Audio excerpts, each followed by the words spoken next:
Good morning. Good morning, Miss. Good morning, Miss. Good morning. Good morning, ma'am. Good morning, ma'am. എല്ലാവർക്കും good morning കേട്ടോ. എല്ലാവരും breakfast ഒക്കെ കഴിച്ചിട്ടാണോ ക്ലാസ്സിൽ കയറിയത്?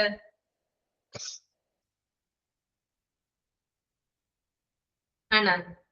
Okay. കഴിഞ്ഞ ക്ലാസ്സിൽ എടുത്തതൊക്കെ നിങ്ങൾ വായിച്ചു നോക്കിയായിരുന്നോ?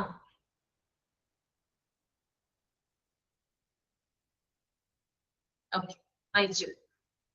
നമുക്ക് സ്റ്റാർട്ട് ചെയ്യാം.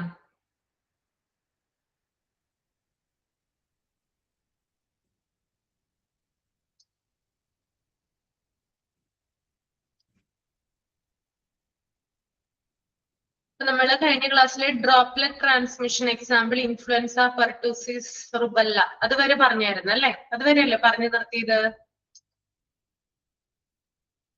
യെസ്. നെക്സ്റ്റ് ഇനി how do you control infection in hospital settings, അതൊന്ന് റീഡ് ചെയ്തോളൂ കേട്ടോ. ഇൻഫെക്ഷൻ കൺട്രോൾ കമ്മിറ്റിക്ക് മുമ്പ് വരെ നിങ്ങൾ എന്ത് ചെയ്യുക? റീഡ് ചെയ്യുക. റീഡ് ചെയ്തതിന് ശേഷം ഞാൻ പറഞ്ഞുതരാം. ഓക്കെ, റീഡ് ചെയ്തോളൂ.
വായിച്ചെങ്കിൽ തമ്പ് ചെയ്യാം കേട്ടോ.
ഓക്കെ, നമുക്ക് നോക്കാം.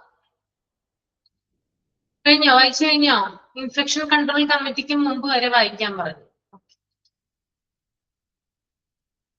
How do you control infection in hospital settings? ഒരു ഹോസ്പിറ്റൽ സെറ്റിംഗ്സിൽ എങ്ങനെയാണ് ഇൻഫെക്ഷൻ അഥവാ അണുബാധ നിയന്ത്രണം ചെയ്യേണ്ടത് അല്ലെങ്കിൽ കൺട്രോൾ ചെയ്യേണ്ടത് എങ്ങനെയാണെന്നാണ് പറയുന്നത് കേട്ടോ. അപ്പൊ വായിക്കാം. Health care associated infection HCAI is one of the most common complications of healthcare management. Okay, അപ്പൊ നിങ്ങൾക്കറിയാം ഹെൽത്ത് കെയർ അസോസിയേറ്റഡ് ഇൻഫെക്ഷൻ അഥവാ HCA എന്ന് പറയുന്നത് ആശുപത്രിയില് ചികിത്സ ലഭിക്കുമ്പോൾ, അതായത് രോഗികളുടെ ട്രീറ്റ്മെന്റ് എടുക്കുന്ന സമയത്ത് അവർക്ക് പുതുതായിട്ടുണ്ടാകുന്ന അണുബാധയാണിത് HCAI എന്ന് പറയുന്നത്. ഇത് ആരോഗ്യ സംവിധാനത്തിലെ ഏറ്റവും സാധാരണമായിട്ടുള്ള പ്രശ്നങ്ങളിൽ ഒന്നാണ്. അപ്പോ നമ്മുടെ ഹോസ്പിറ്റലുകളിൽ സർവ്വസാധാരണമായിട്ട് കാണുന്ന ഒരു പ്രശ്നമാണ്, അല്ലെങ്കിൽ ഒരു ചാലഞ്ച് ആണിത് ഈ ഒരു HCAI എന്ന് പറയുന്നത്. Okay, it is a major health threat as it leads to increased patient morbidity and mortality. ഇനി എന്താണ് പറയുന്നത്? ഇത് രോഗികൾക്കും അതുപോലെ തന്നെ ആരോഗ്യ പ്രവർത്തകർക്കും വലിയൊരു ആരോഗ്യ ഭീഷണിയാണ്. ഇതൊരു ത്രെട്ട് ആണെന്നാണ് പറയുന്നത്, ഒരു ഭീഷണിയാണെന്നാണ് പറയുന്നത്. ആർക്കൊക്കെയാണ്? രോഗികൾക്കും വർക്ക് ചെയ്യുന്ന സ്റ്റാഫുകൾക്കും. അതുപോലെ തന്നെ ഇത് രോഗത്തിന്റെ തീവ്രത കൂട്ടുന്നു. മോർബിഡിറ്റി എന്ന് പറഞ്ഞാൽ എന്താണ്? രോഗത്തിന്റെ തീവ്രത അല്ലെങ്കിൽ ഗുരുതരാവസ്ഥ, അതിനെയാണ് മോർബിഡിറ്റി എന്ന് പറയുന്നത്. അപ്പൊ ഈ രോഗം ഉണ്ടാകുന്നത് മൂലം രോഗത്തിന്റെ തീവ്രത കൂടുന്നു. ആൻഡ് മോർട്ടാലിറ്റി എന്താണ്? മരണനിരക്കും കൂടുതലാണ്. അപ്പൊ HCA എന്ന് പറയുന്ന രോഗം അല്ലെങ്കിൽ അത്തരത്തിലുള്ള കാറ്റഗറി ഓഫ് ഡിസീസ് സ്പ്രെഡ് ചെയ്യുന്നത് മൂലം മോർബിഡിറ്റിയും മോർട്ടാലിറ്റിയും എന്ത് ചെയ്യുവാണ്? കൂടുവാണ് ചെയ്യുന്നത്. ഓക്കെ, അപ്പൊ രോഗത്തിന്റെ ഗുരുതരത്വം അല്ലെങ്കിൽ തീവ്രാവസ്ഥ കൂടുന്നു, അല്ലെങ്കിൽ മരണനിരക്ക് കൂടുന്നു.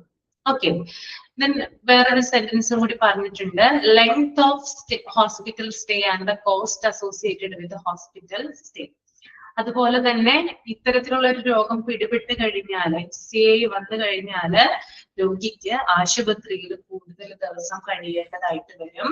അതിനാല് ചികിത്സാ ചെലവുകൾ വർദ്ധിക്കുന്നതായിട്ട് കാണാനായിട്ടും സാധിക്കും. ഓക്കെ, അപ്പോ അതുകൊണ്ട് തന്നെ strong infection mitigation and control is central to providing high quality health care for patients and a safe working environment for those that work in health care settings. അതിനാൽ തന്നെ ശക്തമായിട്ടുള്ള അണുബാധ നിയന്ത്രണവും പ്രതിരോധ നടപടികളും സുരക്ഷിതമായിട്ടുള്ള ആരോഗ്യ പരിചരണത്തിന് അത്യന്താപേക്ഷിതമാണ്. അപ്പൊ HCA ഇങ്ങനെ പടരുന്നത് കൊണ്ട് ഇത് നമ്മൾ എന്ത് ചെയ്യണം? ഇൻഫെക്ഷൻ കൺട്രോൾ പോലുള്ള അണുബാധ സംവിധാനങ്ങൾ എവിടെ കൊണ്ടുവരണം? ഹോസ്പിറ്റലുകളിൽ കൊണ്ടുവരണം.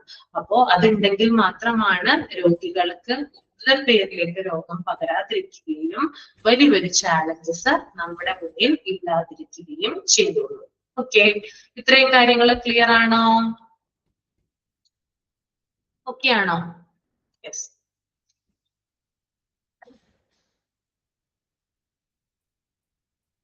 ഇനി ഇവിടെ പറയുന്നുണ്ട് high quality health care for patients and a safe working environment for those that work in health care settings.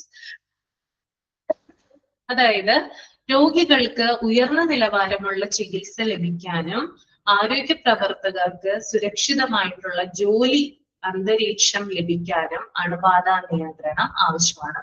അപ്പൊ ഇൻഫെക്ഷൻ കൺട്രോൾ എന്തിനൊക്കെ ആവശ്യമാണ്? ഒന്ന്, പേഷ്യൻസിന് ഹൈ ക്വാളിറ്റിയിലുള്ള ട്രീറ്റ്മെന്റ് ലഭിക്കാൻ. രണ്ട്, അവിടെയുള്ള സ്റ്റാഫുകൾക്ക് നല്ല രീതിയിലുള്ള സുരക്ഷിതമായിട്ടുള്ള സേഫ് ആയിട്ടുള്ള ഒരു അന്തരീക്ഷം പ്രൊവൈഡ് ചെയ്യുന്നതിന് വേണ്ടിയിട്ടും ഇൻഫെക്ഷൻ കൺട്രോൾ എന്ന് പറയുന്നത് ആവശ്യമായിട്ട് വരുന്നതാണ്. Then it is important to minimize the risk of spread of infection to patients and staffing hospitals by implementing a good infection control program.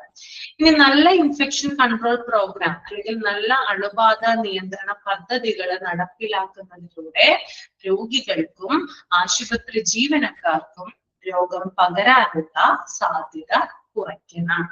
Infection control നല്ല രീതിയിൽ നടപ്പിലാക്കുവാണെങ്കിൽ അവിടെയുള്ള രോഗികൾക്കായാലും ആശുപത്രി ജീവനക്കാർക്കാണെങ്കിലും രോഗം പകരാനുള്ള സാധ്യത കുറയുന്നതായിട്ട് കാണാം. Okay, then this document outlines the broad principles and practices of infection control that area essential for the prevention and management of infection. ഇനി ഈ ഒരു ഇതില്, അതായത് നമ്മുടെ ഈ ഒരു ഡോക്യുമെന്റിൽ പ്രത്യേകമായിട്ട് ഔട്ട്ലൈൻ ചെയ്ത് കാണിച്ചിട്ടുണ്ട് അണുബാധ തടയുന്നതിനും നിയന്ത്രിക്കാനും ആവശ്യമായിട്ടുള്ള അടിസ്ഥാന തത്വങ്ങളും പ്രവർത്തന രീതികളും താഴെ വിവരിച്ചിട്ടുണ്ട്. അപ്പൊ നമുക്ക് എന്തൊക്കെയാണെന്ന് അതൊന്ന് നോക്കാം. Okay. The following hospital infection control policies are needed to be framed and practiced and supervised by the Hospital Infection Control Team, HICT, and Hospital Infection Control Committee, HICC. Underline cheyyata, രണ്ടും underline cheyya. HICT യുടെ full form ആണ് Hospital Infection Control Team. Then HICC യുടെ full form ആണ് Hospital Infection Control Committee. Okay. അപ്പൊ താഴെ പറയുന്ന infection control policies ആശുപത്രിയിൽ തയ്യാറാക്കി നടപ്പിലാക്കുകയും അതിൽ മേൽനോട്ടം വഹിക്കുകയും ചെയ്യേണ്ടത് രണ്ട് ആളുകളാണ്, രണ്ട് രീതിയിൽ പ്രവർത്തിക്കുന്നവരാണ്. ആരൊക്കെയാണത്? ഒന്ന് hospital infection control team HICT, രണ്ട് hospital infection control committee. Okay. അപ്പൊ ഈ രണ്ട് എന്താ പറയാ, ഈ രണ്ട് ടീമിന്റെയും അല്ലെങ്കിൽ ഈ ഒരു കമ്മിറ്റി അല്ലെങ്കിൽ ഈ ടീമിന്റെ പ്രത്യേകത എന്താണ്? ഇൻഫെക്ഷൻ കൺട്രോൾ പോളിസീസ് ആശുപത്രിയിൽ തയ്യാറാക്കി അത് നടപ്പിലാക്കുകയും അതിന് സൂപ്പർവിഷൻ കൊടുക്കുകയും ചെയ്യേണ്ടത് ഈ രണ്ട്, ഒന്ന് ഹോസ്പിറ്റൽ ഇൻഫെക്ഷൻ കൺട്രോൾ ടീമാണ്, മറ്റൊന്ന് ഹോസ്പിറ്റൽ ഇൻഫെക്ഷൻ കൺട്രോൾ കമ്മിറ്റിയാണ്. അപ്പൊ ഇൻഫെക്ഷൻ അണുബാധ നിയന്ത്രണം നിയന്ത്രിക്കുകയും പോളിസികളും തയ്യാറാക്കുകയും ചെയ്യേണ്ടത് ആരുടെ ഡ്യൂട്ടിയാണ്? ഇവരുടെ ഡ്യൂട്ടിയാണ്. ക്ലിയർ ആണോ? അപ്പൊ അണ്ടർലൈൻ ചെയ്യാട്ടോ. ഫുൾ ഫോം എന്ത് ചെയ്യാം? അണ്ടർലൈൻ ചെയ്യാം. ഓക്കെ. ഇനി നമുക്കൊന്ന് നോക്കാം എന്തൊക്കെയാണ് പറയുന്നത് കേട്ടോ. HICC അല്ലെങ്കിൽ HICTയിലുള്ള കാര്യങ്ങളാണ് ഇനി താഴെ നമ്മൾ 6 പോയിന്റുകളിലായിട്ട് പഠിക്കുന്നത്. First one, guidelines four prevention and control infections. ആശുപത്രിയിൽ അണുബാധ തടയാനും നിയന്ത്രിക്കാനുമുള്ള മാർഗനിർദ്ദേശങ്ങൾ നൽകുക. എന്താണ് ചെയ്യേണ്ടത്? ആദ്യം ആശുപത്രിയിൽ അണുബാധ ഇൻഫെക്ഷൻ തടയാനും നിയന്ത്രിക്കാനുമുള്ള മാർഗനിർദ്ദേശം.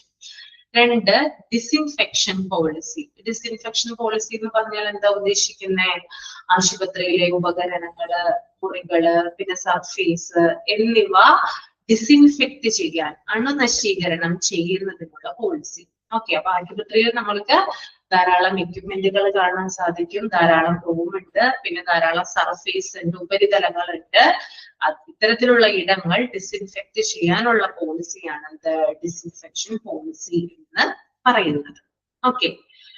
മൂന്നാമത്തത് ഐസൊലേഷൻ പോളിസിയാണ്. എന്താണ് ഐസൊലേഷൻ പോളിസി?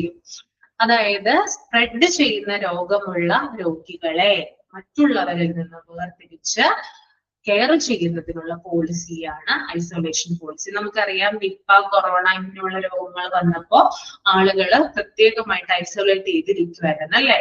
ഒന്നില്ലെങ്കിൽ അവർ ഐസൊലേഷൻ റൂമിലോട്ട് മാറ്റും അല്ലെ. അവര് മറ്റു രോഗികളുടെ കൂടെയാണോ കിടത്തുക? ആണോ? സെപ്പറേറ്റ് ആയിട്ടല്ല, ഐസൊലേഷനിൽ വെക്കുകയല്ലേ ചെയ്യാ. അപ്പോ പകരുന്ന രോഗമുള്ള രോഗികളെ, അതായത് സ്പ്രെഡ് ചെയ്യാനായിട്ട് കൂടുതൽ ചാൻസ് ഉള്ള രോഗമുള്ള രോഗികളെ മറ്റുള്ളവരിൽ നിന്ന് വേർതിരിച്ച് ഐസൊലേഷനിൽ കെയർ ചെയ്യുന്ന രീതി. ഓക്കെ. അതാണ് അല്ലെങ്കിൽ അത്തരത്തിലുള്ള നയമാണെന്ത് ഐസൊലേഷൻ പോളിസി എന്ന് പറയുന്നത്. നാലാമത്തെ പോയിന്റ് ആണ് policy for investigation of an outbreak of infection. എന്താണ് അവിടെ ഉദ്ദേശിക്കുന്നത്? Policy for investigation of an outbreak of infection.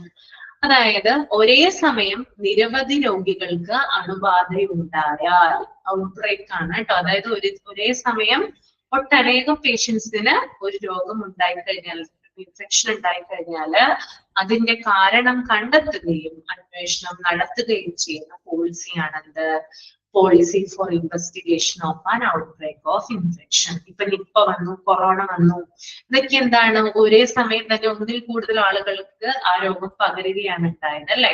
അപ്പൊ എന്ത് ചെയ്യും? അതിന്റെ കാരണം കണ്ടെത്തും അല്ലെ. എവിടെ നിന്നാണ് ഇത് വന്നതെന്ന് നമ്മൾ അറിയില്ലേ. നിങ്ങൾ നിപ്പ വന്നപ്പോ നിങ്ങൾക്ക് അറിയാം അല്ലെ, നമ്മൾ ന്യൂസിലൊക്കെ കണ്ടതാണ് അല്ലെ. ആരാണ് ഫസ്റ്റ് ഇത് ആർക്കാണ് കിട്ടിയത്? റൂട്ട് മാപ്പ് ഒക്കെ നോക്കൂ അല്ലെ. ആർക്കാണ് ഇത്, എവിടെ നിന്നാണ്, അയാൾ എന്താണ് കഴിച്ചത്, അയാൾക്ക് എങ്ങനെയാണ് ഇത് കിട്ടിയത് എന്നൊക്കെ നോക്കൂ അല്ലെ. അപ്പൊ അത്തരത്തിലുള്ള കാരണങ്ങൾ കണ്ടെത്തുകയും അന്വേഷണം നടത്തുകയും ചെയ്യുന്ന പോളിസിയാണത് policy for investigation of an outbreak of infection. then അഞ്ചാമത്തെ പോയിന്റ് ആണ് സർവൈലൻസ് പോളിസി. എന്താണ് സർവൈലൻസ് പോളിസി? സർവൈലൻസ് പോളിസി എന്ന് പറഞ്ഞാല് ഒരു ഹോസ്പിറ്റലിൽ ഉണ്ടാകുന്ന ഇൻഫെക്ഷനുകൾ, അതായത് തുടർച്ചയായിട്ട്, അതായത് ഹോസ്പിറ്റലിൽ ഉണ്ടാകുന്ന അണുബാധകള് തുടർച്ചയായിട്ട് നിരീക്ഷിച്ച് അത് രേഖപ്പെടുത്തി വിശകലനം ചെയ്യുന്ന പോളിസിയാണ് എന്ത്? സർവൈലൻസ് പോളിസി എന്ന് പറയുന്നത്. ഓക്കെ, ഒരാശുപത്രിയില് ഇൻഫെക്ഷൻ ഉണ്ടായി കഴിഞ്ഞാല് അത് തുടർച്ചയായിട്ട് എന്ത് ചെയ്യും? നിരീക്ഷിക്കും. എന്നിട്ട് അതിനെ രേഖപ്പെടുത്തി അതിനെ ഇവാലുവേറ്റ് ചെയ്യുന്ന ഒരു നയം അല്ലെങ്കിൽ പോളിസിയാണ് സർവൈലൻസ് പോളിസി എന്ന് പറയുന്നത്. ഇനി അടുത്തത് ആന്റി മൈക്രോബിയൽ പോളിസിയാണ്. ആന്റി മൈക്രോബിയൽ പോളിസി എന്ന് പറഞ്ഞാൽ എന്താണ്? ആന്റിബയോട്ടിക്കുകളും മറ്റ് മൈക്രോബിയൽ മരുന്നുകളും ശരിയായി ഉപയോഗിക്കുന്നതിനുള്ള നയമാണെന്ത്? ആന്റി മൈക്രോബിയൽ പോളിസി എന്ന് പറയുന്നത്. ഇത് ആന്റിബയോട്ടിക് റെസിസ്റ്റൻസ് കുറയ്ക്കാനായിട്ട് സഹായിക്കുന്നു. നമുക്കറിയാം ആന്റിബയോട്ടിക്സ് എന്ന് പറഞ്ഞാല് നമുക്കത് വെറുതെ പോയി മെഡിക്കൽ ഷോപ്പിൽ ചോദിച്ചാൽ നമുക്കത് കിട്ടുമോ? അല്ലെങ്കിൽ വെറുതെ ആശുപത്രിയുടെ ഫാർമസി ചെന്ന് കഴിഞ്ഞാൽ കിട്ടുമോ? ഇല്ല. കൃത്യമായിട്ടുള്ള പ്രിസ്ക്രിപ്ഷൻ ഉണ്ടെങ്കിൽ മാത്രമാണ്, ഡോക്ടേഴ്സിന്റെ പ്രിസ്ക്രിപ്ഷൻ ഉണ്ടെങ്കിൽ മാത്രമാണ് നമുക്ക് ആന്റിബയോട്ടിക്സുകൾ ലഭിക്കുക, അല്ലെ? അപ്പോ ആന്റിബയോട്ടിക്കുകൾ നമ്മള് കയ്യിൽ കിട്ടുന്ന സമയത്ത് നമ്മൾ എന്ത് ചെയ്യണം? അത് ശരിയായിട്ട് യൂസ് ചെയ്യണം, അല്ലെ? അതിന്റെ ഒരു ഡോസേജ് ഉണ്ട്, അല്ലെ? അത് ഇത്ര നേരം ഇത്ര വീതം, അല്ലെ? 1 വീതം 3 നേരം, 1 വീതം 2 നേരം, അത് നമ്മൾ കറക്റ്റ് ആയിട്ട് കഴിക്കണം. എന്നാൽ മാത്രമാണ് നമുക്ക് എന്ത് കിട്ടുക? അതിന്റെ ഗുണം കിട്ടുക, അല്ലെ? അപ്പോ ഇത്തരത്തിൽ ആന്റിബയോട്ടിക്സ് മരുന്നുകള് അല്ലെങ്കിൽ ആന്റി മൈക്രോബിയൽ മരുന്നുകൾ ശരിയായ രീതിയിൽ ഉപയോഗിക്കുന്നതിനുള്ള പോളിസിയാണെന്ത്? ആന്റി മൈക്രോബിയൽ പോളിസി എന്ന് പറയുന്നത്. ഓക്കെ, ക്ലിയർ ആണല്ലോ? 6 പോയിന്റ് വരെ ഞാൻ പറഞ്ഞു. 6 പോയിന്റും ഇമ്പോർട്ടന്റ് ആണ് കേട്ടോ. നെക്സ്റ്റ് നമുക്ക് നോക്കാം. The overall aim of this document is to provide evidence-based information in the prevention and control of infection. അതായത് ശാസ്ത്രീയ തെളിവുകളുടെ അടിസ്ഥാനത്തിൽ അണുബാധ തടയാനും നിയന്ത്രിക്കാനുമുള്ള വിവരങ്ങളാണിത് ഇവിടെ നൽകിയിരിക്കുന്നതെന്നാണ് പറയുന്നത് കേട്ടോ. It is relevant to all staff including doctors, nurses, other clinical professionals and managers working in the hospital. അതുപോലെ തന്നെ ഇത്തരത്തിലുള്ള പോളിസികൾ തയ്യാറാക്കുന്നതിലൂടെ ആശുപത്രിയിലെ ഡോക്ടർമാര്, നഴ്സുമാര്, മറ്റ് ആരോഗ്യ പ്രവർത്തകര്, മാനേജർമാര് എന്നിവർക്കെല്ലാം ഈ പോളിസി ബാധകമാണെന്ന് പറയുന്നുണ്ട്. This document will be updated as and when mandatory. അതായത് ആവശ്യമായിട്ടുള്ള സമയത്തെല്ലാം എന്ത് ചെയ്യാം? ഈ പോളിസി പുതുക്കാവുന്നതാണ്. ഓക്കെ, എന്തെങ്കിലും അഡീഷണൽ ആയിട്ട് പോളിസിയിൽ എന്തെങ്കിലും അഡീഷണൽ ആയിട്ട് കൂട്ടിച്ചേർക്കാനുണ്ടെങ്കിലോ അല്ലെങ്കിൽ എന്തെങ്കിലും വെട്ടിച്ചേർക്കാനുണ്ടെങ്കിലോ ഒക്കെ എന്ത് ചെയ്യാം? ഇത് ആവശ്യമുള്ള സമയത്തെല്ലാം പുതുക്കാവുന്നതാണ്, റിന്യൂ ചെയ്യാവുന്നതാണെന്ന് പറയുന്നുണ്ട്. Then prevention of HCA in patients is a concern of each person in the facility and is the responsibility for establishing and maintaining infection prevention and control, its monitoring, surveillance, reporting, research and education. അതുപോലെ തന്നെ ആശുപത്രിയിൽ ജോലി ചെയ്യുന്ന ഓരോ വ്യക്തിക്കും HCAI, അതായത് health care associated infection തടയാനുള്ള ഉത്തരവാദിത്വമുണ്ട്. ആശുപത്രിയിൽ ജോലി ചെയ്യുന്ന ആരൊക്കെയാണോ അവർക്കൊക്കെ എന്ത് പ്രിവെന്റ് ചെയ്യാനുള്ള റെസ്പോൺസിബിലിറ്റി ഉണ്ട്? ഇത്തരത്തിൽ HCAI പ്രിവെന്റ് ചെയ്യാനുള്ള റെസ്പോൺസിബിലിറ്റി ഉണ്ട്. പിന്നെ ഇൻഫെക്ഷൻ കൺട്രോളിൽ വരുന്ന പ്രധാനപ്പെട്ട കാര്യങ്ങളാണ്: ഒന്ന് മോണിറ്ററിംഗ്, നിരീക്ഷണം നടത്തുക; പിന്നെ സർവൈലൻസ്, തുടർച്ചയായി നിരീക്ഷണവും വിവരശേഖരണവും നടത്തുക; ദെൻ 3 റിപ്പോർട്ടിംഗ് ആണ്, റിപ്പോർട്ട് ചെയ്യുക; ദെൻ 4 റിസർച്ച് ആണ്, ഗവേഷണം നടത്തുക; പിന്നെ എഡ്യൂക്കേഷൻ ആണ്, പരിശീലനവും ബോധവൽക്കരണവും നടത്തുക. ഓക്കെ, ഇത്രയും കാര്യങ്ങളാണ് എന്തിൽ പറയുന്നത്? ഈ ഒരു പാരഗ്രാഫില് പറയുന്നത്. ക്ലിയർ ആണോ? യെസ്. ഇനി അടുത്തത് നിങ്ങൾ റീഡ് ചെയ്തോളൂ കേട്ടോ. Infection control committee. Infection control committee.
അയച്ചു കഴിഞ്ഞോ?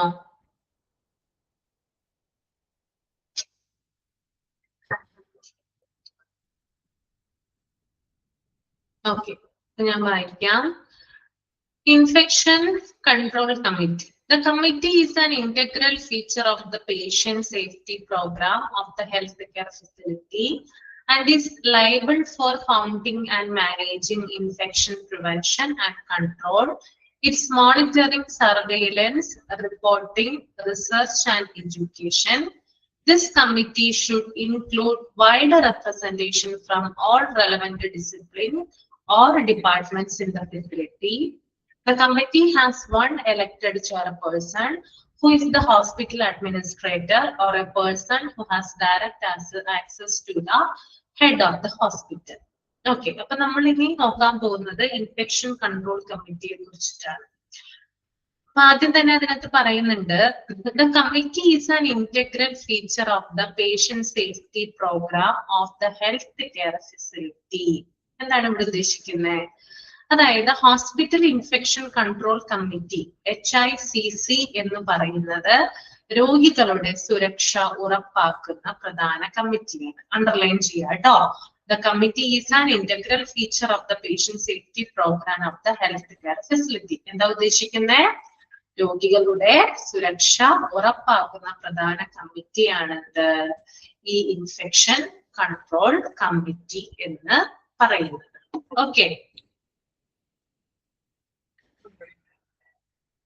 ഒരു second.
Okay, and is liable for founding and managing infection prevention and control, its monitoring, surveillance, reporting, research and education. അതുപോലെ തന്നെ ഇതിന്റെ പ്രധാനപ്പെട്ട ഇതിന്റെ പ്രധാനപ്പെട്ട റെസ്പോൺസിബിലിറ്റി അല്ലെങ്കിൽ എന്തിനാണ് ഇത് ഉത്തരവാദിത്വം ഉള്ളതെന്ന് വെച്ചാല് അണുബാധ തടയുകയും നിയന്ത്രിക്കുകയും ചെയ്യുന്നതിനുള്ള പദ്ധതികൾ തയ്യാറാക്കി നടപ്പിലാക്കുകയും മേൽനോട്ടം വഹിക്കുകയും ചെയ്യുന്നത് HICC ആണ്. അപ്പൊ ഹോസ്പിറ്റലില് ഉണ്ടാകുന്ന അണുബാധ ഇൻഫെക്ഷൻസ് അത് പ്രിവെന്റ് ചെയ്യുകയും അത് കൺട്രോൾ ചെയ്യുകയും അതിനുള്ള പ്ലാനുകൾ പദ്ധതികൾ പ്രിപ്പയർ ചെയ്യുകയും അത് നടപ്പിലാക്കുകയും മേൽനോട്ടം വഹിക്കുന്നത് ആരാണ്? HICCയുടെ ജോലി ആണ്.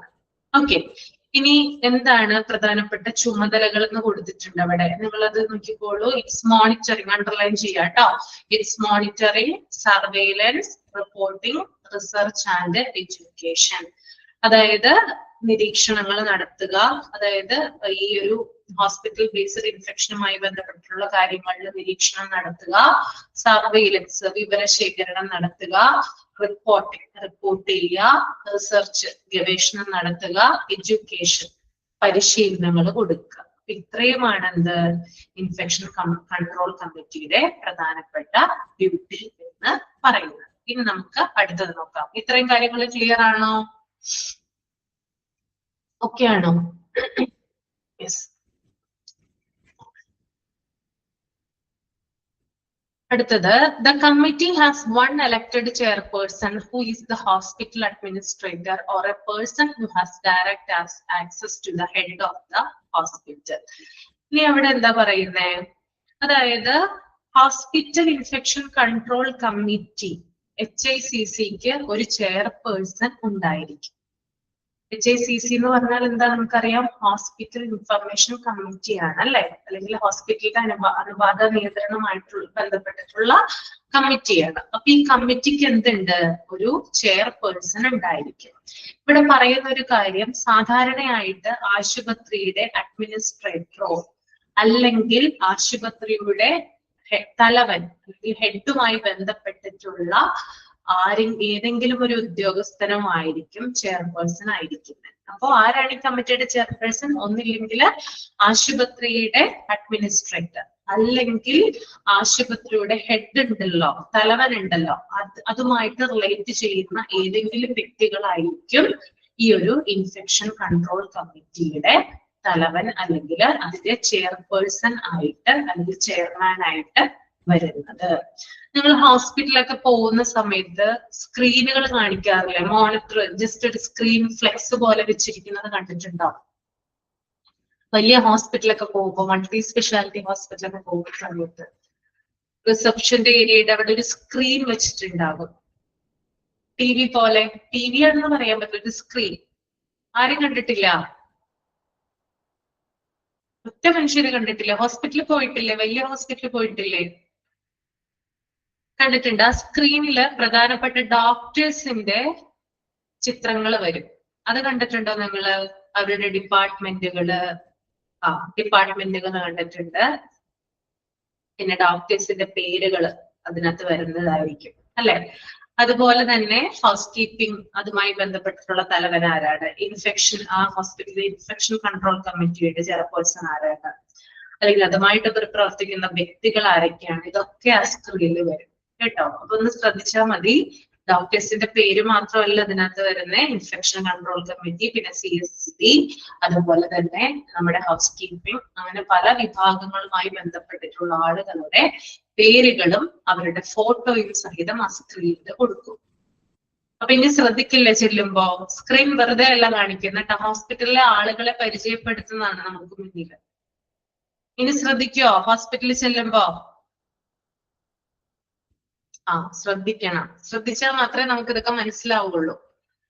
ഓക്കെ, അപ്പൊ ചെയർപേഴ്സൺ ആയിട്ട് വരുന്നത് ആരാണെന്ന് ഞാൻ പറഞ്ഞു. ഇനി ഇതിന്റെ സ്ട്രക്ചർ എന്ന് നമുക്ക് നോക്കാം. അപ്പൊ അതൊന്ന് അണ്ടർലൈൻ ചെയ്തോളൂ കേട്ടോ. The committee has one elected chairperson who is the hospital administrator or a person who has direct access to the head of the hospital. Underline ചെയ്യാം കേട്ടോ.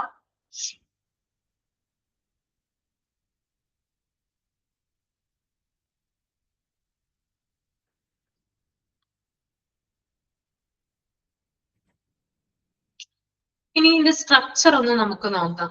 ആദ്യം തന്നെ ചെയർപേഴ്സൺ ആണുള്ളത്. ചെയർപേഴ്സൺ കൊടുത്തിട്ടുണ്ട് head of the institution, preferably എന്ന് പറഞ്ഞു കൊടുത്തിട്ടുണ്ട് കേട്ടോ. അതായത് ഒന്നില്ലെങ്കിൽ സ്ഥാപനത്തിന്റെ മേധാവി അല്ലെങ്കിൽ സ്ഥാപനത്തിന്റെ ഓണർ ആയിരിക്കും ഇൻഫെക്ഷൻ കൺട്രോൾ കമ്മിറ്റിയുടെ എന്തായിട്ട് വരുന്നത്, ചെയർപേഴ്സൺ ആയിട്ട് വരുന്നത്. അല്ലെങ്കിൽ ചിലപ്പോ മെഡിക്കൽ സൂപ്രണ്ട് ആകാം. ഈ സ്ഥാപനത്തിന്റെ മേധാവിയോട് നേരിട്ട് ബന്ധമുള്ള ആള്. മെഡിക്കൽ സൂപ്രണ്ട് എന്ന് പറഞ്ഞാൽ നേരിട്ട് ഡയറക്റ്റ് ആയിട്ട് കോണ്ടാക്ട് ഉള്ള ആളാണ് അല്ലെ? അപ്പൊ ഒന്നില്ലെങ്കിൽ ഓണർ ആകാം, അല്ലെങ്കിൽ വേറെ ആരാകാം? മെഡിക്കൽ സൂപ്രണ്ട് ആകാം. അതൊന്നും ഇവിടെ കൊടുത്തിട്ടില്ല കേട്ടോ. മെഡിക്കൽ സൂപ്രണ്ട് ആകാം, അല്ലെങ്കിൽ ഒരു ഡയറക്ടർ ആകാം. ഓക്കെ, അപ്പൊ ഒന്നില്ലെങ്കിൽ സ്ഥാപനത്തിന്റെ മേധാവി, അല്ലെങ്കിൽ ആ സ്ഥാപനത്തിന്റെ മേധാവി അല്ലെങ്കിൽ ആ ഓണറോട് നേരിട്ട് ബന്ധമുള്ള ആളുകൾക്കാണ് ഇൻഫെക്ഷൻ കൺട്രോൾ കമ്മിറ്റിയുടെ ചെയർമാനായിട്ട് ഇരിക്കാനായിട്ട് സാധിക്കും. ഇനി രണ്ടാമത്തത് മെമ്പർ സെക്രട്ടറി ആണ്. മെമ്പർ സെക്രട്ടറി എന്ന് പറഞ്ഞാൽ എന്താണ് ഉദ്ദേശിക്കുന്നത്? സീനിയർ മൈക്രോബയോളജിസ്റ്റ് ആണ്. മൈക്രോബയോളജിസ്റ്റുകൾ ഉണ്ടല്ലോ ഹോസ്പിറ്റലുകളിലില്ലേ? മൈക്രോബയോളജിസ്റ്റ് ഇല്ലേ? ഉണ്ട് അല്ലെ? അപ്പൊ മൈക്രോബയോളജിസ്റ്റുകളിൽ സീനിയർ ആയിട്ടുള്ള മൈക്രോബയോളജിസ്റ്റ് ആണ് ആരായിട്ട് വരുന്നത്? ഇതിന്റെ മെമ്പർ സെക്രട്ടറി ആയിട്ട് വരുന്നത്.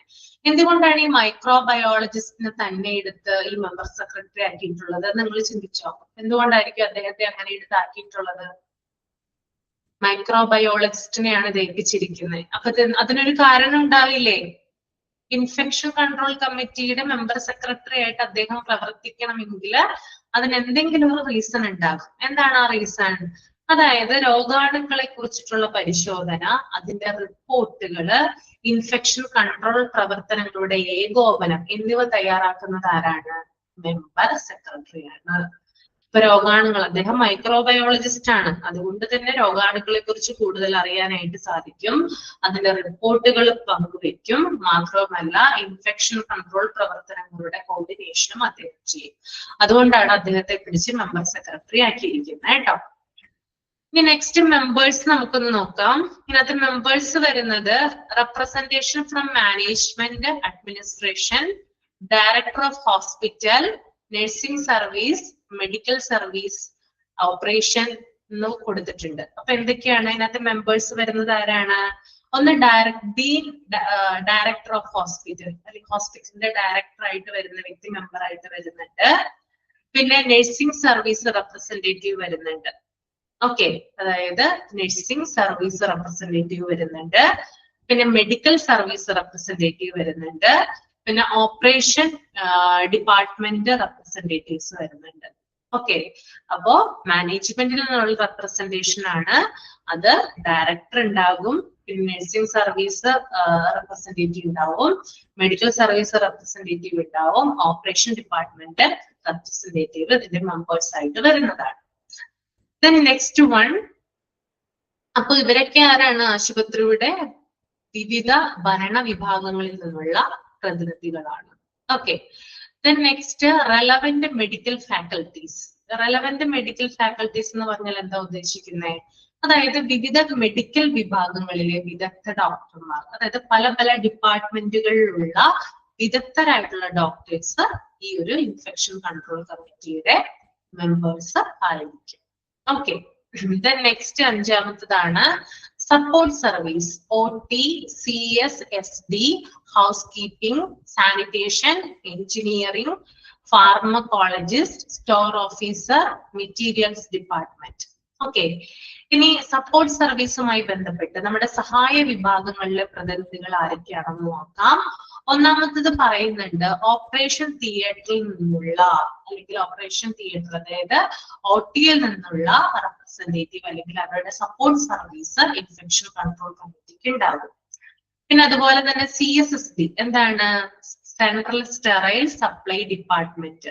അണുവിമുക്ത ഉപകരണങ്ങൾ വിതരണം ചെയ്യുന്ന ഹോസ്പിറ്റലിലെ വിഭാഗമാണെന്ത്? CSSD എന്ന് പറയുന്നത്. അവരുടെ സപ്പോർട്ടും ഉണ്ടാകും.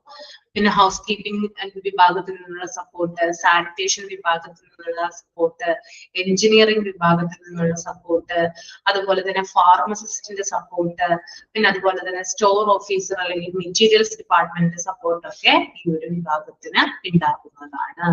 ഓക്കെ, പിന്നെ ആറാമത്തെ പോയിന്റ് പറയുന്നുണ്ട് infection control nurse. Infection control nurse എന്ന് പറഞ്ഞാൽ എന്താ ഉദ്ദേശിക്കുന്നത്? ആശുപത്രിയിലെ അണുബാധ നിയന്ത്രണ പ്രവർത്തനങ്ങള് ദിവസേന നിരീക്ഷിക്കുകയും ജീവനക്കാരെ പരിശീലിപ്പിക്കുകയും ചെയ്യുന്നത് ആരാണ്? ഇൻഫെക്ഷൻ കൺട്രോൾ നഴ്സ് ആണ് കേട്ടോ. ആശുപത്രിയിലെ അണുബാധ നിയന്ത്രണ പ്രവർത്തനങ്ങൾ എന്ത് ചെയ്യുന്നു? ദിവസേന നിരീക്ഷിക്കുന്നു. പിന്നെ എംപ്ലോയീസിന്, സ്റ്റാഫുകൾക്ക് വേണ്ട പരിശീലനം കൊടുക്കുന്നതും ഇൻഫെക്ഷൻ കൺട്രോൾ നഴ്സ് ആണ്. ഏഴാമത്തെ പോയിന്റ് ആണ് ഇൻഫെക്ഷൻ കൺട്രോൾ ഓഫീസർ. ആരാണ് infection control officer? Infection control പ്രോഗ്രാമിന്റെ മേൽനോട്ടം വഹിക്കുന്ന മെഡിക്കൽ ഓഫീസർ ആരാണ്? അത് ഇൻഫെക്ഷൻ കൺട്രോൾ ഓഫീസർ ആണ്. ഓക്കെ, അപ്പൊ ഇൻഫെക്ഷൻ കൺട്രോൾ പ്രോഗ്രാമിന്റെ മേൽനോട്ടം വഹിക്കുന്ന മെഡിക്കൽ ഓഫീസറെ നമുക്ക് എന്ത് പറയാം? ഇൻഫെക്ഷൻ കൺട്രോൾ ഓഫീസർ എന്ന് പറയാം. ക്ലിയർ ആണോ? അപ്പൊ ഇത്രയും ആളുകളാണ് എന്തിൽ വരുന്നത്? ഇൻഫെക്ഷൻ കൺട്രോൾ കമ്മിറ്റിയുടെ സ്ട്രക്ചർ, അതായത് അതിനകത്തുള്ള മെമ്പേഴ്സ് എന്ന് പറയുന്നത്. ഓക്കെ, നിങ്ങൾ അടുത്തത് വായിച്ചോളൂ കേട്ടോ. ഇൻഫെക്ഷൻ കൺട്രോൾ ടീം വായിച്ചോളൂ. സ്റ്റെപ്സ് ഓഫ് ഇൻഫെക്ഷൻ കൺട്രോൾ അതും കംപ്ലീറ്റ് ചെയ്തോളൂ. ചാപ്റ്റർ ഫുൾ ഫിനിഷ് ചെയ്യാം കേട്ടോ. Infection control team, steps of infection control അത് ഫുൾ ആയിട്ട് വായിക്കാം.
ഓക്കെ, നമുക്ക് നോക്കാം.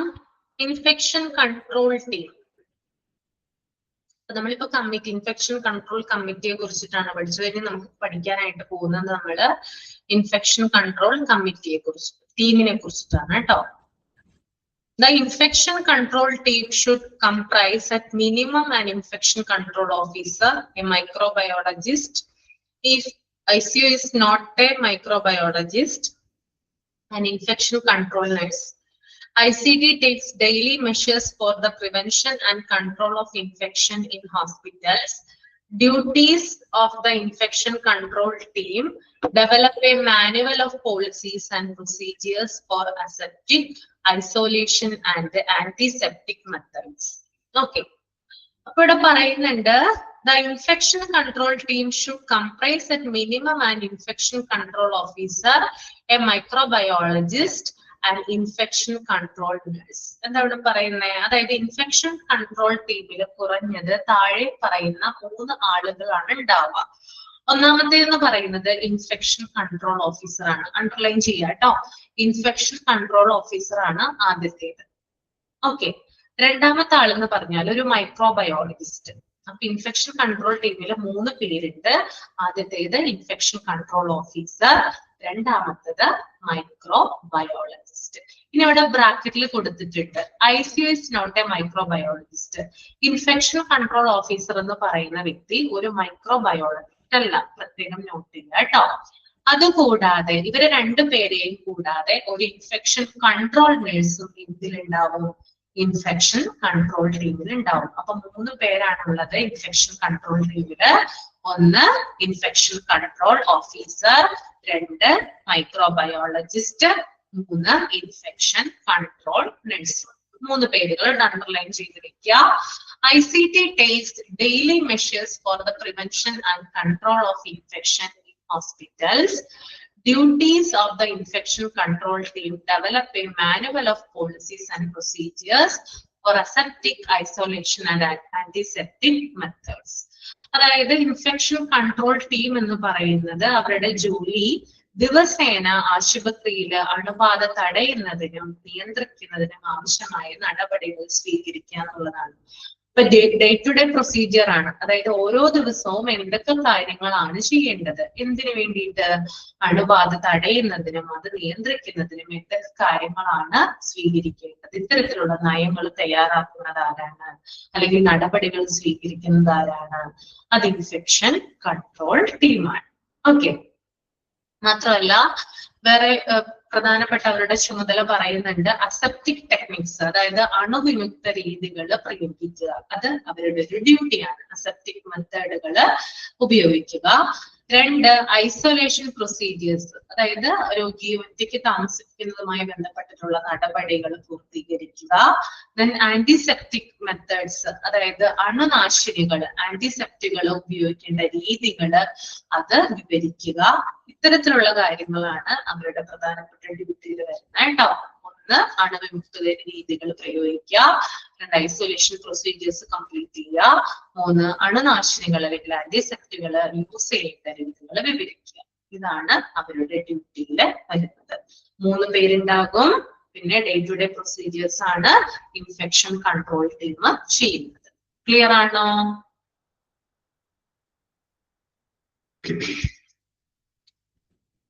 യെസ്. ഇനി നമുക്ക് സ്റ്റെപ്സ് ഓഫ് ഇൻഫെക്ഷൻ കൺട്രോൾ ഒന്ന് നോക്കാം. Every year lives are lost because of the spread of infection in hospitals. Healthcare workers can take steps to prevent the spread of infectious diseases. These steps are part of infection control. Proper hand washing is the most efficient way to prevent the spread of infections in hospitals. If you are patient, don't be afraid to alert friends, family, and healthcare providers to wash their hands before getting close to you. Okay. അപ്പോൾ ഇവിടെ പറയുന്നുണ്ട് every year lives are lost because of the spread of infection in hospitals. ഓരോ വർഷവും ആശുപത്രികളിൽ അണുബാധ പടരുന്നതിലൂടെ നിരവധി ആളുകൾക്ക് ജീവൻ നഷ്ടപ്പെടുന്നുണ്ട്. അതായത് എല്ലാ വർഷവും എന്ത് ചെയ്യുന്നുണ്ട്, ആളുകൾക്ക് രോഗം വരുന്നുണ്ട്. അതായത് ഇൻഫെക്ഷൻ സ്പ്രെഡ് ആയിട്ടാണ് എന്ത് ചെയ്യുന്നത്, ആളുകൾ മരിക്കുന്നത്. അപ്പൊ ഇതിലൂടെ ധാരാളം ആളുകൾ എന്ത് ചെയ്യുന്നുണ്ട്, ഡെത്ത് ആകുന്നുണ്ടെന്നാണ് പറയുന്നത്. Health care workers can take steps to prevent the spread of infectious diseases. Okay, അതായത് ആരോഗ്യ പ്രവർത്തകര് ശരിയായിട്ടുള്ള മുൻകരുതലുകൾ, ശരിയായിട്ടുള്ള പ്രിക്കോഷൻസ് എടുത്തു കഴിഞ്ഞാല് രോഗങ്ങളുടെ സ്പ്രെഡ്നെസ് അല്ലെങ്കിൽ വ്യാപനം കുറയ്ക്കാനായിട്ട് സാധിക്കും എന്നത് കൂടി ഈ ഒരു പാരഗ്രാഫിൽ ഉൾപ്പെടുത്തുന്നുണ്ട്. These steps are part of infection control. അതായത് ഈ മുൻകരുതലുകളെയാണ് ഇൻഫെക്ഷൻ കൺട്രോൾ നടപടികൾ എന്ന് വിളിക്കുന്നത്. നമുക്കറിയാം കുറെ ആളുകൾ മരിക്കുന്നു. അപ്പൊ ഇങ്ങനെ മരിക്കുന്നതിലൂടെ അപ്പൊ നമുക്കൊരു അവയർനെസ് കിട്ടുമല്ലോ, അതായത് ഇത്തരത്തിലുള്ള ആളുകൾ മരിക്കുന്നുണ്ട്. അപ്പോ ശരിയായിട്ടുള്ള രീതിയിൽ മുൻകരുതലുകൾ എടുത്താൽ മാത്രമാണ് നമുക്ക് രോഗവ്യാപനം തടയാനായിട്ട് സാധിക്കും. അപ്പൊ ഇത്തരത്തിലുള്ള മുൻകരുതലുകൾ അല്ലെങ്കിൽ പ്രിക്കോഷൻസിനെയാണ് നമ്മൾ ഇൻഫെക്ഷൻ കൺട്രോൾ നടപടികൾ എന്ന് പറയുന്നത്. Okay, then proper hand washing is the most efficient way to prevent the spread of infections in hospitals. ഇത് നമുക്കറിയാം, ശരിയായ രീതിയിൽ നമ്മൾ കൈ കഴുകുന്നതാണ് ആശുപത്രിയിൽ അണുബാധ തടയാനുള്ള ഏറ്റവും ഫലപ്രദമായിട്ടുള്ള മാർഗം. കൈ കഴുകുന്ന കാര്യം എന്ന് പറഞ്ഞാല് നിസ്സാരമായിട്ട് ആരും കാണരുത്. കൈ നന്നായിട്ട് കഴുകുക. അത് വീട്ടിലുള്ളവർക്ക് എന്തെങ്കിലും രോഗമോ കാര്യങ്ങളോ ഒക്കെ ഉണ്ടെങ്കിൽ അവർ ഉപയോഗിച്ച ടവലുകളോ അല്ലെങ്കിൽ തോർത്തുകളോ അങ്ങനെയുള്ള കാര്യങ്ങളൊന്നും ഉപയോഗിക്കാനായിട്ട് പാടില്ല. ഈവൻ സോപ്പ് പോലും നമ്മൾ ഉപയോഗിക്കരുത്. അത് ഉപയോഗിച്ച് കഴിഞ്ഞാല് നമുക്ക് പെട്ടെന്ന് ഇൻഫെക്ഷൻ വരാനായിട്ട് സാധ്യത കൂടുതലാണ്. ഹോസ്പിറ്റലാകുമ്പോൾ പ്രത്യേകിച്ചും ഇൻഫെക്ഷൻ സ്പ്രെഡ് ചെയ്യാനുള്ള സാധ്യത, നമ്മൾ ഇൻഫെക്ഷൻ കൺട്രോൾ പ്രിക്കോഷൻസ് എടുത്തില്ലെങ്കിൽ നമുക്ക് എന്ത് കിട്ടും, ഇൻഫെക്ഷൻസ് കിട്ടും. ഓക്കെ, അപ്പൊ ശരിയായ രീതിയിൽ നമ്മൾ കൈ കഴുകുന്നതിലൂടെ ആശുപത്രിയിൽ അണുബാധ തടയാനുള്ള ഏറ്റവും ഫലപ്രദമായിട്ടുള്ള ഒരു മാർഗമാണ്. ഓക്കെ, then next one പറയുന്നത് if you are a patient, don't be afraid to alert friends, family and healthcare providers to wash their hands before getting close to you. നിങ്ങൾ ഒരു രോഗിയാണെങ്കിൽ നിങ്ങളെ പരിചരിക്കാൻ വരുന്ന കുടുംബാംഗങ്ങളോടും ആരോഗ്യ പ്രവർത്തകരോടും കൈ കഴുകാൻ ഓർമ്മിപ്പിക്കണം. അതിന് മടിക്കേണ്ടതില്ല എന്നാണ് പറയുന്നത്. ഓക്കെ, ക്ലിയർ ആണോ? നമ്മുടെ അടുത്തേക്ക് വരുന്ന ആളുകളോട് എന്ത് പറയണം? നന്നായിട്ട് നമ്മളെ കെയർ ചെയ്യാനായിട്ട് വരുന്നതെങ്കിൽ നമ്മളെ കെയർ ചെയ്യാൻ വരുന്ന സമയത്ത് അവരോട് നന്നായിട്ട് കെയർ ചെയ്യാനും അവരോട് നന്നായിട്ട് കൈ കഴുകാനും ഒക്കെ എന്ത് ചെയ്യണം, പറയേണ്ടതുണ്ട്. ഓക്കെ, മനസ്സിലായല്ലോ? The next one, other steps healthcare workers can take include. പിന്നെ ഇൻഫെക്ഷൻ കൺട്രോളുമായി ബന്ധപ്പെട്ട് ബാക്കി എന്തൊക്കെ സ്റ്റെപ്പുകൾ നമുക്ക് എടുക്കാം എന്നാണ് ചോദിക്കുന്നത് കേട്ടോ. ഓക്കെ, ആരോഗ്യ പ്രവർത്തകർ സ്വീകരിക്കേണ്ട മറ്റ് അണുബാധ നിയന്ത്രണ നടപടികൾ എന്തൊക്കെയാണ്? Using gloves, mask and protective clothing. അതായത് കയ്യുറ ധരിക്കുക, ഗ്ലൗസ് ധരിക്കുക, മാസ്ക് ധരിക്കുക, പിന്നെ PPE, അതായത് ആവശ്യമെങ്കിൽ PPE പ്രൊട്ടക്റ്റീവ് ക്ലോത്തിങ് ഒക്കെ ഉപയോഗിക്കാനായിട്ട് പറയുന്നുണ്ട്. Next, covering cough and sneezes. Covering cough and sneezes എന്ന് പറഞ്ഞാൽ എന്താണ്? ഞാൻ ഇതിന്റെ ഒരു കാരണം പറയാം കേട്ടോ. ഈ കയ്യുറകൾ നമ്മൾ പഠിച്ചതാണ് പ്രൊട്ടക്റ്റീവ് ക്ലോത്തിങ് ഒക്കെ ഇടുന്നതിന്റെ ആവശ്യകത. അതായത് രോഗാണുക്കൾ ശരീരത്തിലേക്ക് പ്രവേശിക്കുന്നത് തടയാനായിട്ട് സാധിക്കും. രോഗിയിൽ നിന്ന് ഹെൽത്ത് കെയർ വർക്കേഴ്സിനും അതുപോലെ തന്നെ ഹെൽത്ത് കെയർ വർക്കേഴ്സിൽ നിന്ന് രോഗിയിലേക്കും രോഗം പകരാനുള്ള സാധ്യത കുറവായിരിക്കും. ഇങ്ങനെയുള്ള അടക്കമുള്ള പ്രൊട്ടക്റ്റീവ് ക്ലോത്തുകളൊക്കെ ഇടുന്ന സമയത്ത്.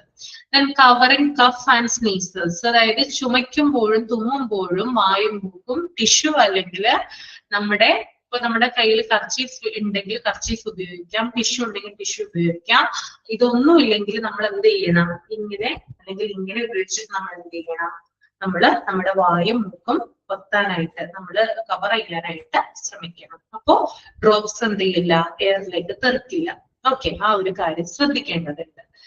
Then next one, making tissues and hand cleaners available. അതുപോലെ തന്നെ ടിഷ്യൂവും ഹാൻഡ് സാനിറ്റൈസറും ഹാൻഡ് ക്ലീനറും എല്ലാവർക്കും എളുപ്പത്തിൽ ലഭ്യമാകണം. അതും ഇവിടെ പറയുന്നുണ്ട്. ഈസിലി അവൈലബിൾ ആയിരിക്കണം എന്ത്, ടിഷ്യൂസും ഹാൻഡ് ക്ലീനേഴ്സും. ഇനി next one, staying up to date with vaccinations. ഇനി എന്ത് ചെയ്യണം, ആവശ്യമായ എല്ലാ വാക്സിനുകളും സമയത്ത് സ്വീകരിക്കണം. എല്ലാ വാക്സിൻസും എന്ത് ചെയ്യണം, നമ്മൾ സമയത്ത് എടുക്കണം. വാക്സിൻസ് എടുക്കാറുണ്ടോ നിങ്ങള്? വാക്സിൻസ് എത്ര പേര് വാക്സിൻ എടുത്തിട്ടുണ്ട്? സമയത്ത് എടുക്കാറുണ്ടോ? എടുക്കാറുണ്ട്. പ്രോപ്പർ ആയിട്ട് വാക്സിൻ എടുക്കണം അല്ലെ. ചിലർക്ക് പ്രതിരോധ ശേഷി കുറവായിരിക്കും, അവർക്ക് പെട്ടെന്ന് രോഗം പിടിവിടും അല്ലെ. പ്രതിരോധ ശേഷി ഉണ്ടെങ്കിൽ കുഴപ്പമില്ല, ഇല്ലാത്തവരുടെ കാര്യമാണ് ഞാൻ പറയുന്നത്. പെട്ടെന്ന് എന്ത് ചെയ്യും, രോഗം പിടിപെടാനുള്ള സാധ്യത കൂടുതലാണ്. ഞാൻ വാക്സിൻ എടുത്തിട്ടുണ്ട്. ഞാൻ ഈ അടുത്തെന്ന് പറഞ്ഞാല് രണ്ട് മൂന്ന് മാസം മുമ്പായിരുന്നു ഞാൻ വാക്സിൻ എടുത്തത്. എനിക്ക് എപ്പോഴും ചുമയും ശ്വാസമുട്ടും ഒക്കെ വരും. എനിക്കിപ്പോ ചുമക്കുന്നുണ്ട് ഞാൻ, കാരണം ഹസ്ബൻഡിനും കുട്ടിക്കും നല്ല രീതിയിൽ ചുമയും ശ്വാസമുട്ടും കഫക്കെട്ടൊക്കെ ഉണ്ടായിരുന്നു. അവരുടെ പകർന്നതാണെന്നാണ് തോന്നുന്നത്. നല്ല രീതിയിൽ എനിക്ക് ബുദ്ധിമുട്ടുകളും കാര്യങ്ങളൊക്കെ ഉണ്ട്. അപ്പൊ ഞാൻ ഇടയ്ക്കിടയ്ക്ക് ഹോസ്പിറ്റലൈസ്ഡ് ആവുമായിരുന്നു. അതായത് മാറില്ല, വന്നു കഴിഞ്ഞാൽ ഹോസ്പിറ്റലിൽ ചെന്ന് ആന്റിബയോട്ടിക്സ് കുത്തിവെച്ച് കഴിഞ്ഞാലാണ് രോഗം മാറുക. ആ ഒരു രീതിയായിരുന്നു കഴിഞ്ഞ കുറച്ച് നാളുകളായിട്ട് കേട്ടോ. ഇന്ന് നിങ്ങളെ ഞാൻ ഈ അടുത്തല്ല, കഴിഞ്ഞ ആഴ്ചയല്ലേ നമ്മൾ പരിചയപ്പെട്ടുള്ളൂ. അപ്പൊ എന്നോട് ഡോക്ടർ സജസ്റ്റ് ചെയ്തതാണ്, ഒന്ന് ഫ്ലൂ വാക്സിനും മറ്റൊന്ന് ന്യൂമോകോക്കൽ വാക്സിൻ. ഈ 2 വാക്സിൻസ് ഞാൻ എടുത്തതിന് ശേഷം 3 മാസത്തേക്ക് കുഴപ്പമൊന്നും ഉണ്ടായില്ല. പക്ഷെ ഇപ്പൊ എനിക്ക് നേരിയ പോലെ ചുമയുണ്ട്, പ്രശ്നങ്ങളൊക്കെ വന്നിട്ടുണ്ട്. സിംറ്റംസ് അധികം പുറത്തേക്ക് കാണിക്കുന്നില്ല.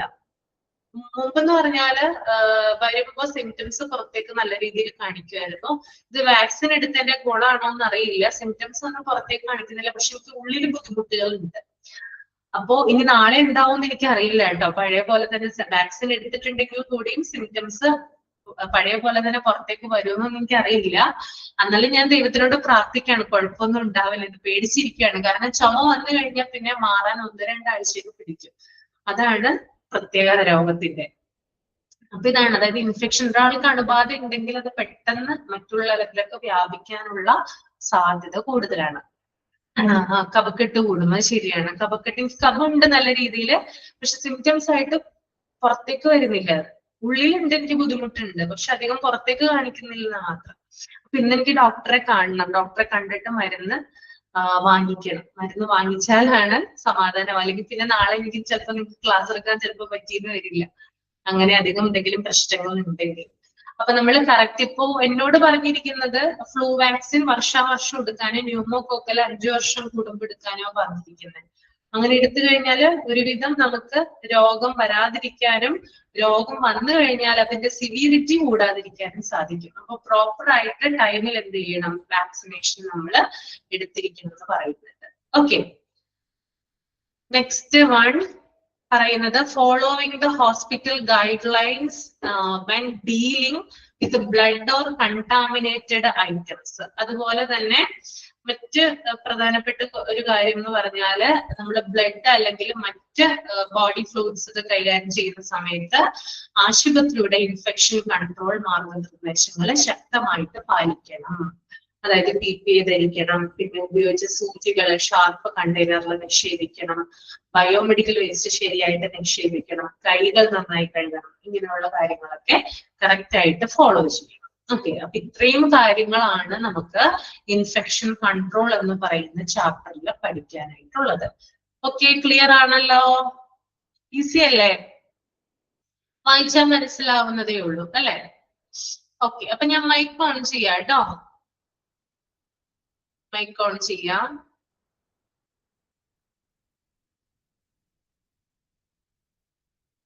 ആ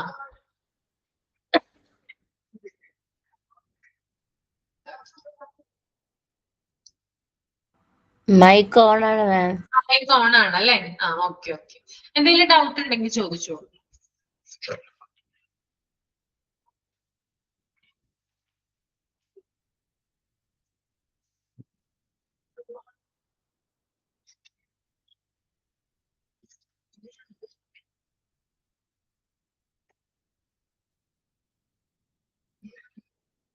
ഡൗട്ട് ഒന്നുമില്ല. ഓക്കെ ആണ്. അപ്പൊ നന്നായിട്ട് വായിക്കട്ടെ. ഈ ചാപ്റ്റർ നമ്മുടെ കഴിഞ്ഞു. ഇനി നമുക്ക് അടുത്ത ദിവസം പുതിയൊരു ക്ലാസ് എടുക്കാം, അല്ലെങ്കിൽ പുതിയൊരു ചാപ്റ്റർ എടുക്കാം. അപ്പൊ നാളെ എനിക്ക് എന്തെങ്കിലും അസുഖം ഉണ്ടെങ്കിൽ ആയിരിക്കും എടുക്കുന്നേ. എന്തെങ്കിലും ബുദ്ധിമുട്ടുണ്ടെങ്കിൽ നാളെ ഞാൻ ഉണ്ടാവില്ല. ഓക്കെ. അല്ലെങ്കിൽ നാളെ നമുക്ക് പുതിയ ചാപ്റ്റർ എടുക്കാം. ദിവസം അയച്ച് കുഴപ്പമൊന്നും ഇല്ലെങ്കിൽ നാളെ പുതിയ ചാപ്റ്റർ എടുക്കാം. ഓക്കെ. അപ്പൊ ശരി, നാളെ കാണാം കേട്ടോ, അല്ലെങ്കിൽ അടുത്ത ദിവസം. Thank you, Miss.